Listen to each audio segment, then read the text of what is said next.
যুক্তরাষ্ট্রের পর এবার ঘনিষ্ঠ মিত্র ব্রিটেনের কাছ থেকে বড় ধাক্কা খেল ভারত। বাণিজ্য সম্পর্ক বৃদ্ধির লক্ষ্যে ব্রিটিশ প্রধানমন্ত্রীর ভারত সফরের সপ্তাহখানেক পর নিষেধাজ্ঞার খড়গ পড়ল ভারতীয় একটি তেল কোম্পানির ওপর। নয়ারা এনার্জি নামের তেল শোধনাগারটির প্রায় ৫০% মালিক রাশিয়া। এদিকে লন্ডনের একতরফা নিষেধাজ্ঞার সমালোচনা করেছে দিল্লি। ইউক্রেন যুদ্ধ বন্ধে চাপ বাড়াতে রাশিয়ার শীর্ষ দুটি তেল কোম্পানি সহ মস্কো ও বেইজিংয়ের বেশ কয়েকটি প্রতিষ্ঠানের ওপর নতুন নিষেধাজ্ঞা আরোপ করেছে লন্ডন। ডেন্টিস্টের পরামর্শ নাও নতুন কোলগেট অ্যাক্টিভ সল্ট। ব্যবসায়িক সম্পর্ক বাড়াতে ইতিহাসের সবচেয়ে বড় বাণিজ্যিক বহর নিয়ে গত সপ্তাহেই ভারত সফর করেন ব্রিটিশ প্রধানমন্ত্রী কির স্টারমার। শুল্ক কমিয়ে দুই দেশের মধ্যে বাণিজ্য বাড়াতেও একমত হয়েছিলেন স্টারমার ও নরেন্দ্র মোদী। অথচ সপ্তাহ পেরোতেই দেখা গেল উল্টো চিত্র। ইউক্রেন যুদ্ধ থামাতে রাশিয়ার উপর চাপ বৃদ্ধিতে ৯০টি নতুন নিষেধাজ্ঞা আরোপ করেছে ব্রিটেন, যেখানে শীর্ষ দুই রুশ প্রতিষ্ঠান লুকোয়েল ও রসনেফট ছাড়াও রয়েছে ৪৪টি ট্যাঙ্কার ও তেল পরিবহনে ব্যবহৃত চীনের ৪টি টার্মিনাল।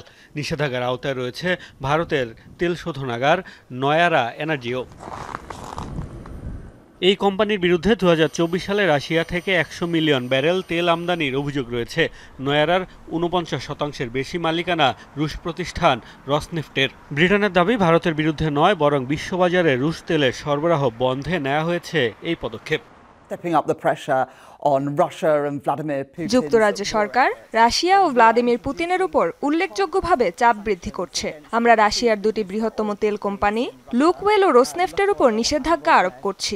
একই সাথে আমরা ভারত ও চীন সহ তৃতীয় দেশের কোম্পানিগুলোর উপর চাপ বৃদ্ধি করছি, যারা রাশিয়ার তেল বিক্রি অব্যাহত রেখেছে। বিশ্ববাজারে রাশিয়ান তেলের কোনো স্থান নেই। স্বভাবতই ঘনিষ্ঠ মিত্রের এমন পদক্ষেপকে ভালোভাবে নেয়নি ভারত। জনগণের স্বার্থকে অগ্রাধিকার দিয়ে জ্বালানি নীতি নির্ধারণের ঘোষণা দিয়েছে মোদী সরকার। ব্রিটেন সম্প্রতি যে নিষেধাজ্ঞা জারি করেছে তা আমাদের নজরে এসেছে। আমরা একতরফা নিষেধাজ্ঞার পক্ষে নই। ভারত সরকার তার নাগরিকদের মৌলিক চাহিদা পূরণে বদ্ধপরিকর। এ কারণেই আমরা জ্বালানি নিরাপত্তাকে গুরুত্বপূর্ণ দায়িত্ব মনে করি। রাশিয়ার মালিকানা থাকায় এবং দেশটি থেকে তেল আমদানি করায় এর আগে ইউরোপীয় ইউনিয়নও নয়ারা এনার্জির উপর নিষেধাজ্ঞা আরোপ করেছে। মোস্তফা মাহমুদ, যমুনা নিউজ।